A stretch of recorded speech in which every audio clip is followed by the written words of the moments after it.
This is TLV1.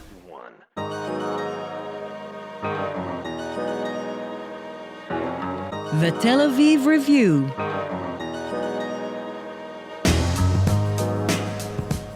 Hello and welcome to the Tel Aviv Review, brought to you by the Israel Institute, enhancing the study and knowledge of modern Israel, and the Van Leer Institute, promoting humanistic, democratic, and liberal values in the social discourse in Israel.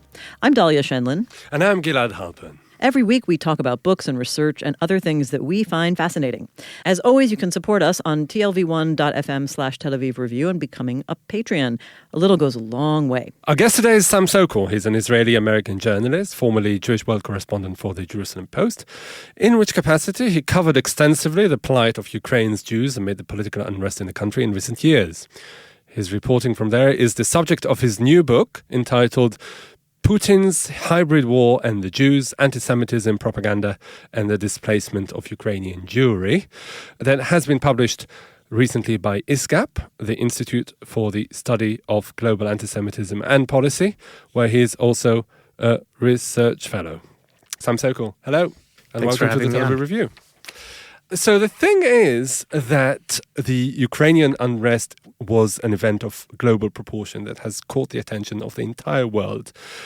And Dahlia and I thought to ourselves, as we often do, why are the Jews the issue here? And we are happy to convey that you convinced us. We may have been a little skeptical at first, but the book is very convincing. Yeah, the book is convincing that the Jews are a separate issue. Can you make the case for us? Yes, I can. Thank you for having me on. The issue of the Jews in Ukraine was fascinating to me as a reporter because what I saw when I went there, I was sent to Kiev during the Ukrainian Revolution in late 2013, and it really didn't look like an issue that had anything to do with Jews. You had hundreds of thousands of Ukrainians spilling out into the streets, protesting against their president, who was corrupt and who had canceled a association agreement with the European Union.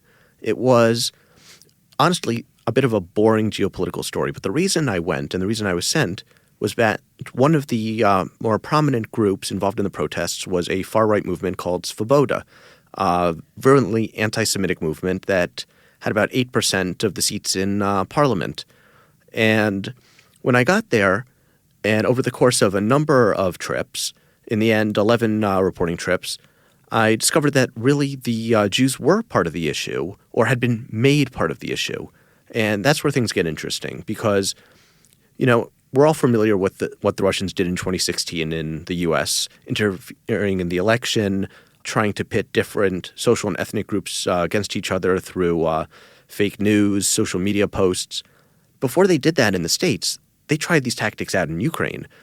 What happened was, in Ukraine and in the rest of the former Soviet Union, you have a cultural resonance connected to the Second World War that you just don't have in the West.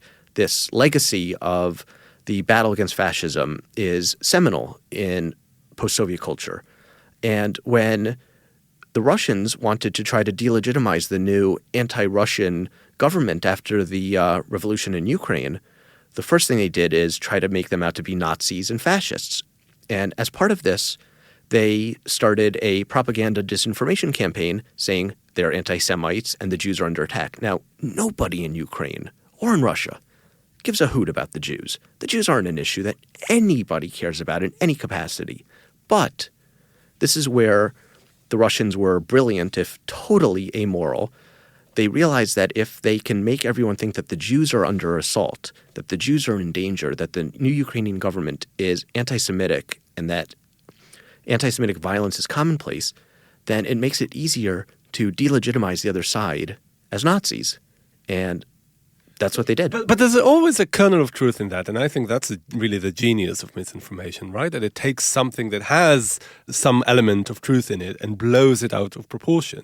Because the Ukrainian nationalists, even before the World War, during the Second World War and after, had this streak of very strident nationalism that often spilled into anti-Semitism. Let's just say Ukraine has an illustrious history of anti-Semitism. Is that fair? That's more than fair to say. During the Second World War, members of militias affiliated with the Organization of Ukrainian Nationalists, known in Ukraine as the UN, and its militant offshoot, the UPA, killed thousands of Jews Historians dispute the exact numbers, but thousands, and organized pogroms across the country. And the UPA engaged in a campaign of ethnic cleansing in what is now Western Ukraine. Then it was Eastern Poland, that killed up to, depending on which estimate you accept, 100,000 ethnic Poles. These were not good people. These were not friendly people, not exactly Mr. Rogers. And during the Ukrainian Revolution, late 2013, early 2014, phrases and different slogans belonging to these groups were used by the protesters, and followers of these groups in the form of members of Svoboda and right-wing movements like Pravi Sector were very prominent in fighting against the regime's riot police and forces. So there really was a basis. In fact, there was also an uptick in anti-Semitic violence in Kiev during the revolution. Local Jewish leaders actually blamed it on the Russians, saying this is something that Moscow is doing to— like a false flag operation. Exactly. Now, truth of the matter is, there's just no way to know who was behind which incident. And there's a lot of claims and counterclaims. And that's something that you see with a lot of incidents that happened after the revolution, where the Ukrainians would automatically blame everything on the Russians.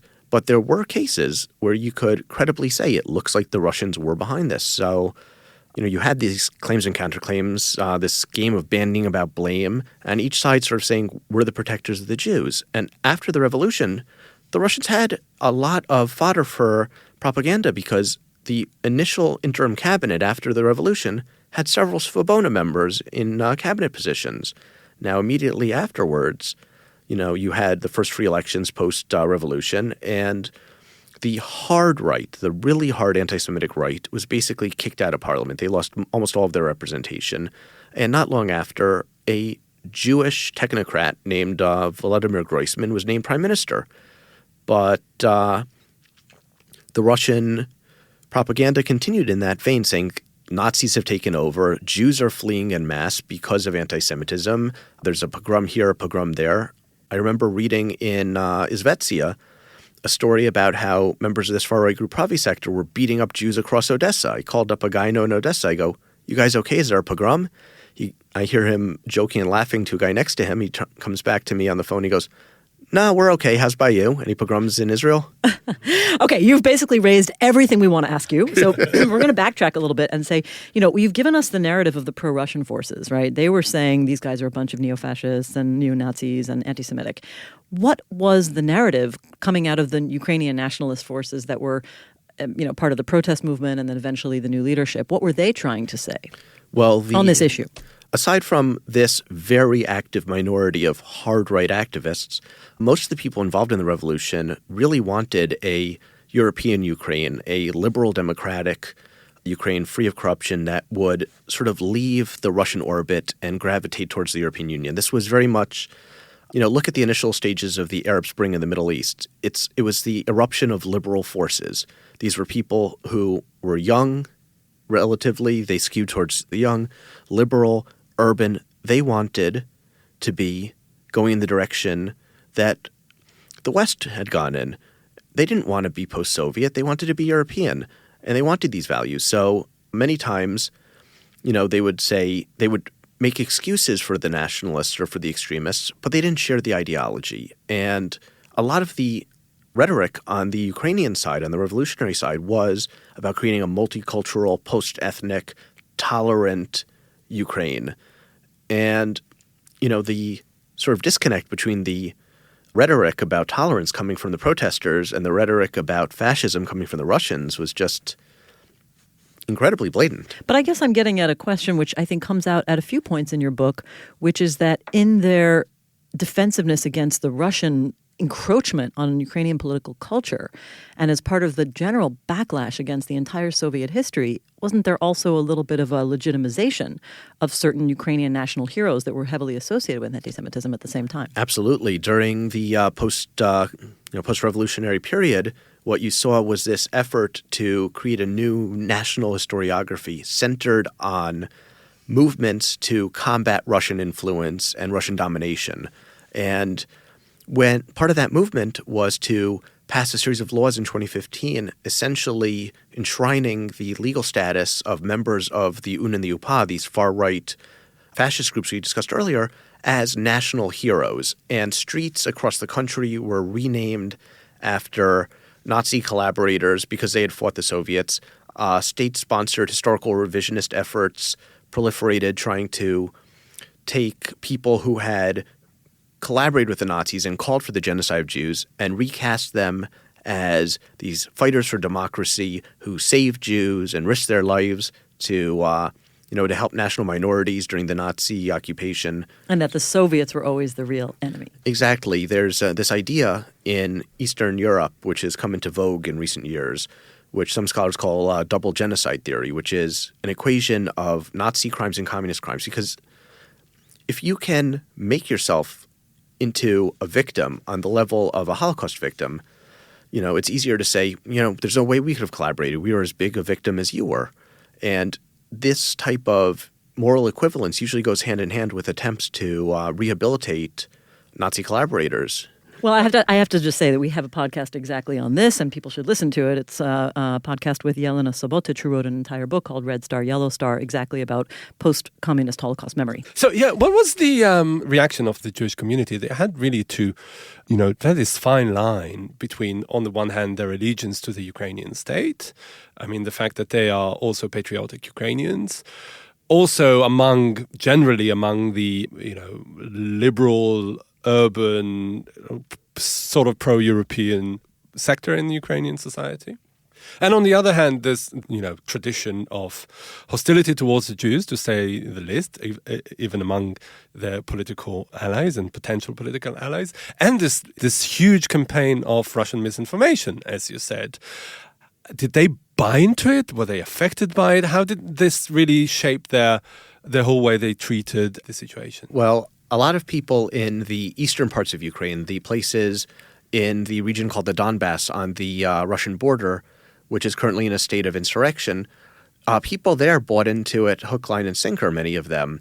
That's not to say the majority. Many people fled. Many people disagreed. But many people there really bought into this, because you have to understand, in the east of the country, in the Russian-speaking areas, Russian media was dominant. And if you're getting on every radio station, every television network, talk about Nazis and a fascist junta in Kiev, people bought into it. That was a large part of how the Russians were able to create support for the separatist uprisings that they fomented and are still backing through this type of propaganda. This propaganda wasn't just a sideline to the war. It was an integral part of the war, because they wouldn't have had support for their actions if it wasn't for this kind of rhetoric. In fact, I interviewed one woman, an Israeli communist, who flew to Lugansk in eastern Ukraine to fight for the separatists because she was convinced she was fighting against a revival of fascism and Nazism. She left her kids behind and just flew off to become a fighter. I think we should take a step back and maybe talk a bit about the makeup of the Ukrainian Jewish community. I mean, just like other places in the former Soviet Union, there was a wave of emigration of Jews from Ukraine in the early 1990s, mainly to Israel, but also to other places. Some stayed, others came from elsewhere. What can you tell us about the people who now make up the Jewish community in Ukraine? Well, like the rest of the former Soviet Union, the issue of the exact composition of the community there is really an issue that's up for debate. If you ask local community rabbis, if you ask Chabad, if you ask the chief rabbi, they'll all tell you, hundreds of thousands, maybe more than 1 million. If you speak to someone like Sergio Della Pergola, who is a demographer at Hebrew U, who's basically the gold standard on these issues, he'll tell you that before the Euromaidan revolution, there were 70,000. Then you get into issues of who is a Jew? Are you counting a core community or an enlarged community that's eligible for the law of return to Israel, even if they wouldn't be counted as a Jew for the purposes of marriage in Israel? It gets really complicated. I tend to go with the more conservative estimate of 70,000 in the core community of Jews before the revolution. No, I'm not really talking about numbers, but really about the people who manifest the Jewishness in terms of Jewish life, Jewish culture. What's really like the nature of... I want to add to that question, though. I mean, to some extent, the question is whether they're Jewish and how that manifests. But the other question I have is, to what extent were they Ukrainian? Did they feel themselves to be Ukrainian in a national identity way with a Jewish religion? Or, as their identities were often described in Ukraine, as you put it, they were often called Ukrainian citizens of Jewish nationality. Well, that's... And some of the accusations maybe You can elaborate on that. Well, that's something that's very interesting because during the Soviet period, Jews were always reminded that they were Jewish, that they were their own separate ethnic identity. Judaism in the former Soviet Union, in the post-Soviet world, isn't an issue of religion. It's an issue of ethnicity. And Jews have always seen themselves, I'm Jewish. Even at the most Russified, they knew they were Jewish because they weren't allowed to forget it. And after the fall of the Soviet Union, you had this mass emigration to Israel, but you had left behind this hardcore group, tens of thousands, who, for one reason or another, didn't want to leave. And among this group, what you saw happen was this revival of Jewish life over the past few decades. You had these rabbis coming in from Israel, from the States. You had local leaders rising up, and you started getting a Reform community, a conservative community, different types of Orthodox communities, secular, cultural organizations, and this rich panoply of communities and organizations. And as in the rest of the Soviet world, post-Soviet world, you have this weird situation where you'll have these mostly secular, non-observant communities that are led and whose infrastructure is basically controlled by the ultra-Orthodox, by members of the Chabad Hasidic group, because they're the ones who came in and, for the most part, helped establish facts on the ground in terms of Jewish communal life. So you'll have a JCC, you'll have a synagogue, a Jewish school, you'll have kosher food, and you have people just like in the States or in Israel with varying degrees of connectivity to Jewish life.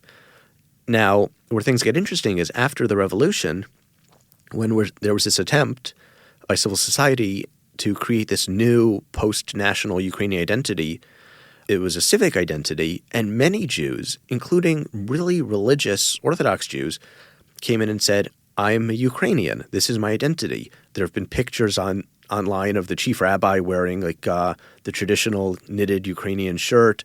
There was one Hasidic man who had been displaced by the war, Hasidic guy in his 50s who had served in the Red Army during the last years, in the late 80s, in the last years of the Soviet Union. He had been drafted to the Red Army. Now he became ultra-Orthodox, and he goes, you know what, I have to defend my country. I'm a Ukrainian. So he enlisted and fought in the Ukrainian army, middle-aged Hasid with a long white beard and payas.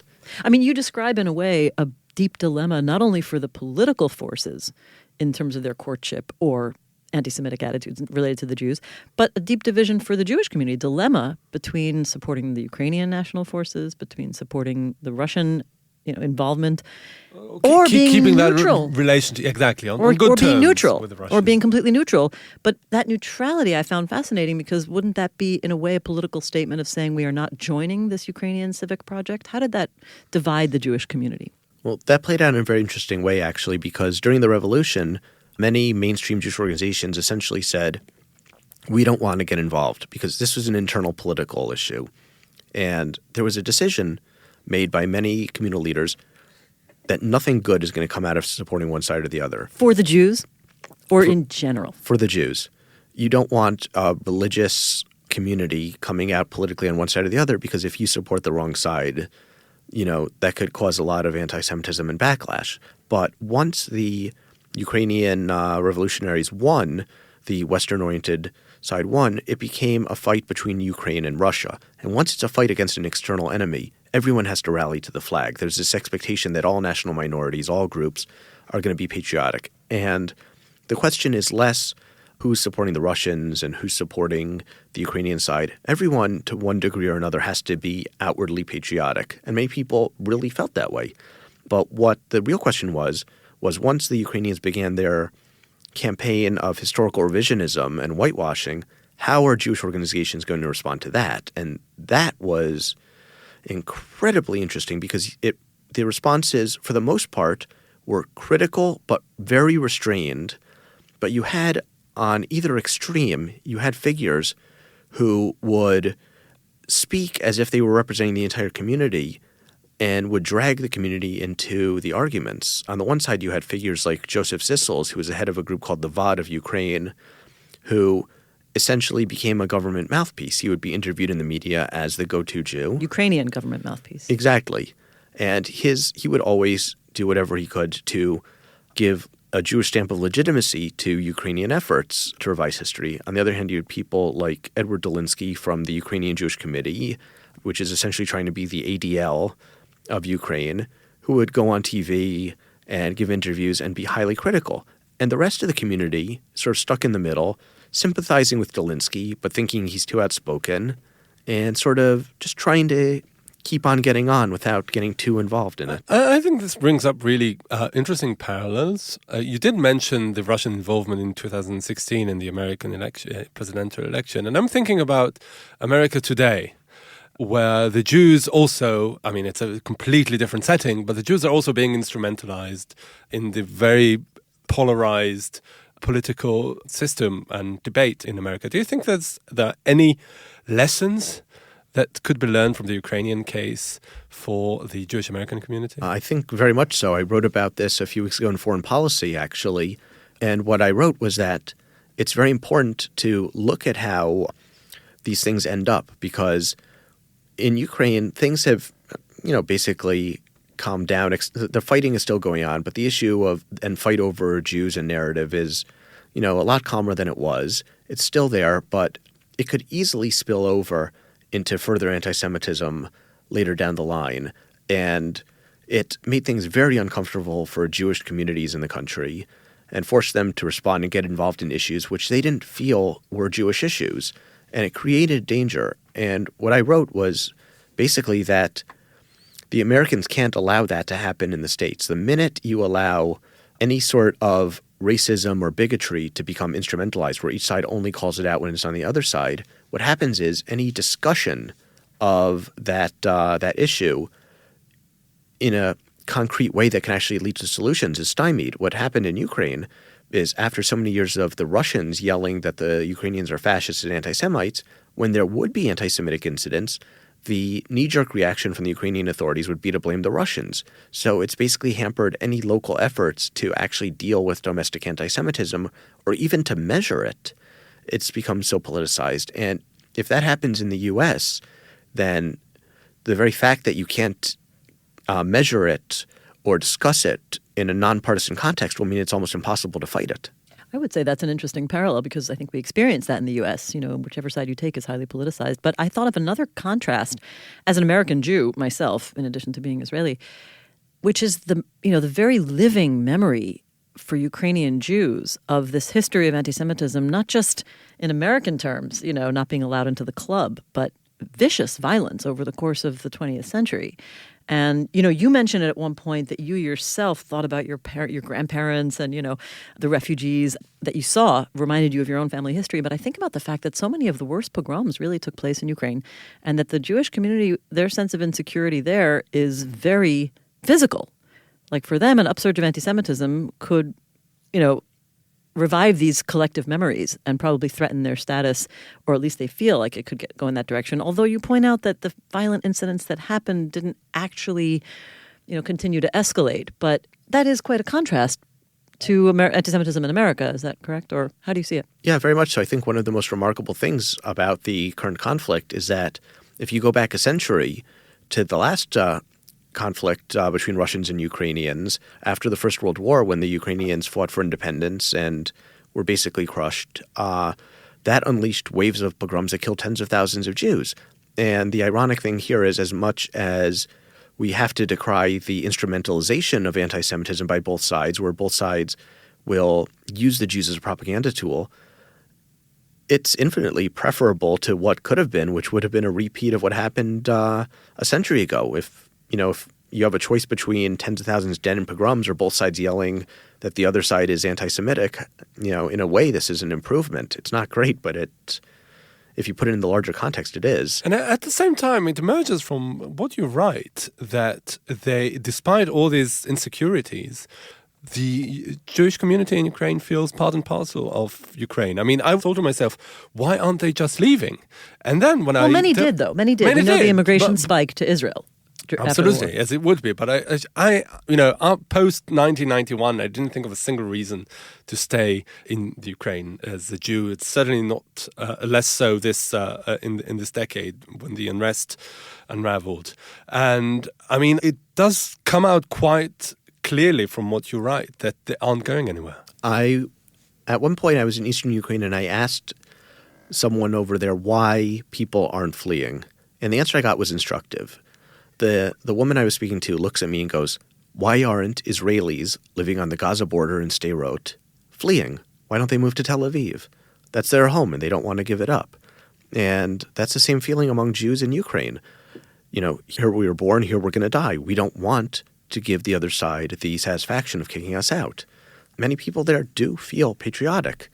You mentioned before the whole issue of the history of anti-Semitism in Ukraine, and I think that this is a fascinating aspect of the conflict that we haven't discussed so far. Oh, we're going to ask you about that. I know what you're going to say. Preempting our guests. No, go on. Would you like to ask first? No. Well, fine, I will. I mean, you mentioned your book ends at a moment of legitimizing the Jewish presence through the appointment of a new prime minister who's Jewish. And now we've gone even further. I've already inserted myself into the Ukrainian body politic because now there's a president who's Jewish. Do you think that there's been some sort of transformation that actually legitimizes the Jews as part of this political football?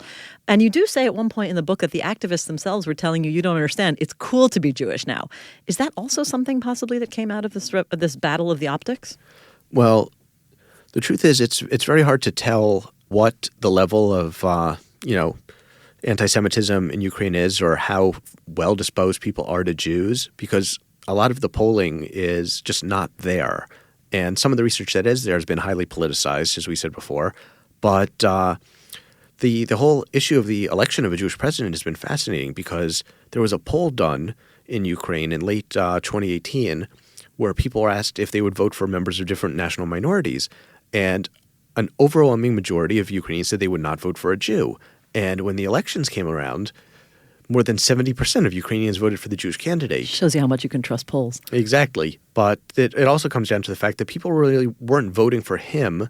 They were voting against his opponent, who was very, very unpopular, and because he was Jewish, but he wasn't Jewy, meaning a colleague of mine asked him, where do you put your Judaism in the list of your attributes, how it defines you? And he said it's like down 20-something on the list, meaning he's a politician who happens to be Jewish. He's not a Jewish politician. We shouldn't also forget he's an actor. I mean, people, he's a celebrity. People love celebrities. Exactly. No, but I'm thinking, the lesson of all that is that the Russian efforts have failed ultimately. I mean, to blacklist and scapegoat the Jews. The Ukrainians have shown this incredible resilience. If they too thought that Zelensky's Jewishness is like number 20-something on his list and not number one. Well, that was something that was pointed out to me by numerous people in Ukraine when I was writing about the election, was the fact that Volodymyr Zelensky's Jewishness was not an issue, that it didn't become part of the debate, was incredibly significant. If people had been discussing it, you would know it's still an issue, but the fact that nobody cared, that was a major thing. But you also write that they didn't really care when Volodymyr Groysman was appointed prime minister. Well, already, this was kind of a neutral factor. And also that during the Orange Revolution in 2005, also the anti-Semitism wasn't an issue at all. You also point that out in the book. I mean, I would say one thing about Groysman when he's chosen as prime minister, the difference is that I don't think that's as telling as Zelensky's election, because Zelensky was elected in a popular election across the country. Groysman was a technocrat who was appointed by the prime minister. That really wasn't done with public input. But when you see what happened with Zelensky, that suddenly really shows, maybe the Ukrainians have moved beyond that ingrained cultural anti-Semitism of previous generations. One thing that I would like to mention if we have time, and this was a major part of my book that we haven't discussed, is the displacement of these Jewish communities. As we mentioned earlier, you had all of these decades of oppression. You had the pogroms, you had the Holocaust, you had decades of communism. And after the end of the Cold War, you had these communities slowly rebuild themselves over more than 2 decades, creating schools and synagogues and cultural associations and all these different ways to be Jewish in Ukraine. And what happened in eastern Ukraine when the war started, even though the Russians were arguing our involvement in eastern Ukraine is to, save national minorities and to help people, what it ended up doing is destroying these communities that had finally reconstituted themselves after the better part of a century of being crushed under the boot heel. So you saw, just thousands of Jews fleeing the war zone.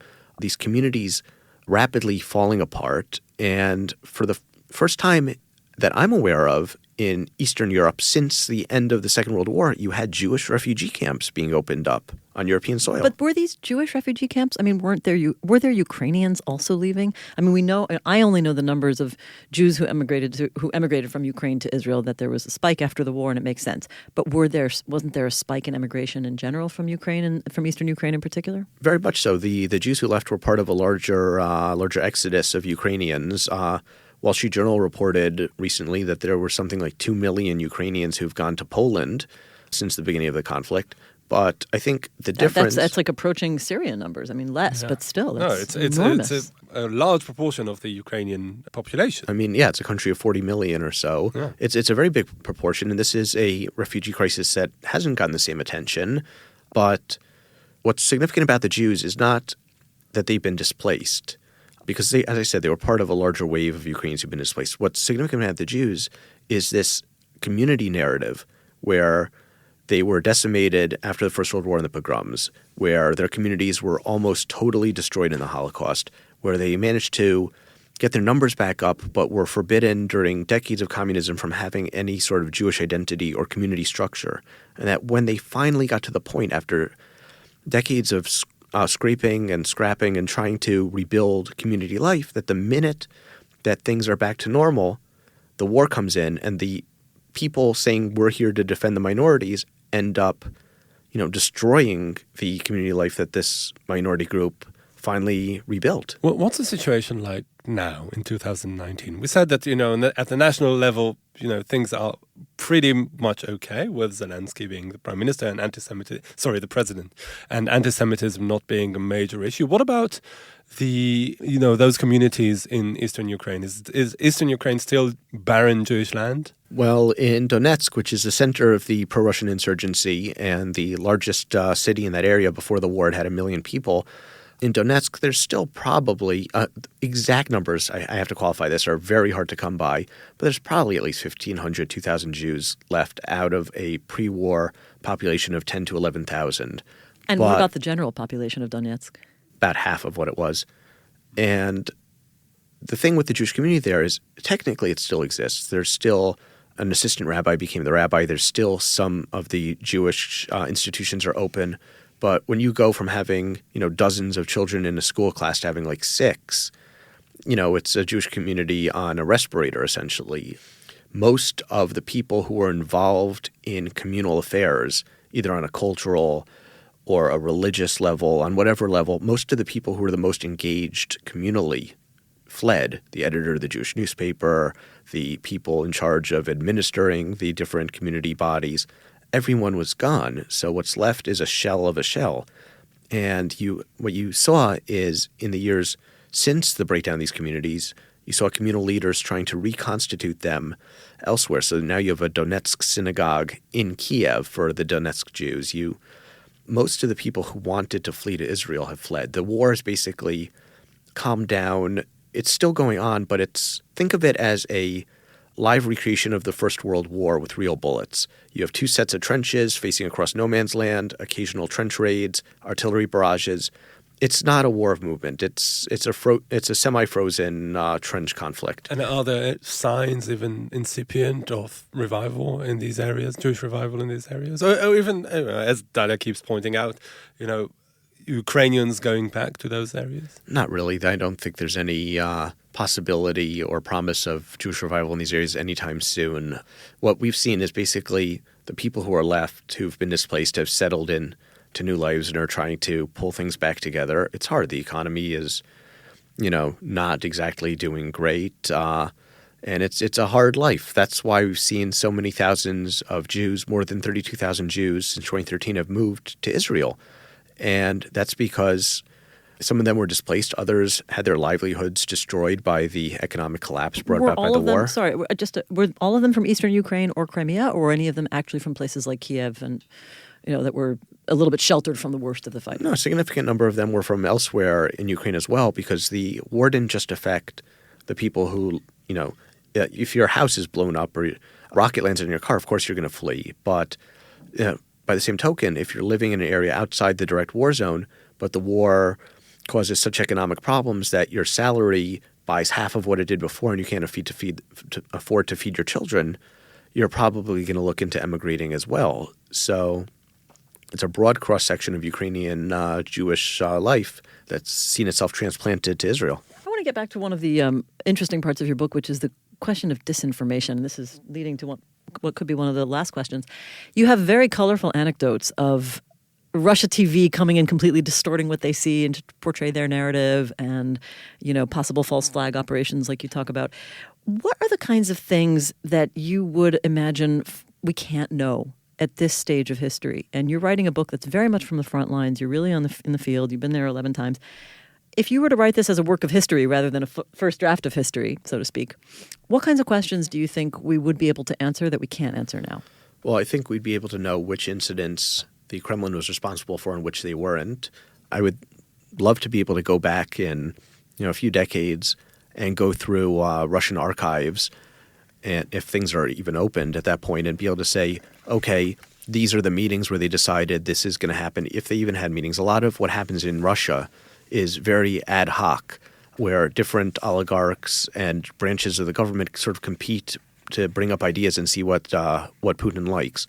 But to see, what was the process behind the decision to take this propaganda line, which incidents, were really anti-Semitic incidents and which were, provocations, and to sort of go back and, with hindsight, sort of look at levels of anti-Semitism. How, I'd love to see how it ends, because the problem when you're writing it as a journalist in real time is you do the best you can with the information you have, but it's just a first draft of history, and someone will come back in 30 years and go, well, this part was great, but why the hell did he think this?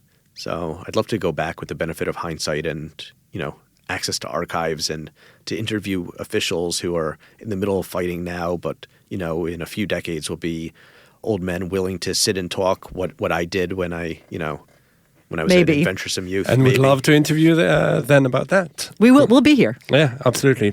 Sam Sokol, Israeli-American journalist, research fellow at the Institute for the Study of Global Antisemitism and Policy, and the author of the new book, Putin's Hybrid War and the Jews, Antisemitism, Propaganda, and the Displacement of Ukrainian Jewry.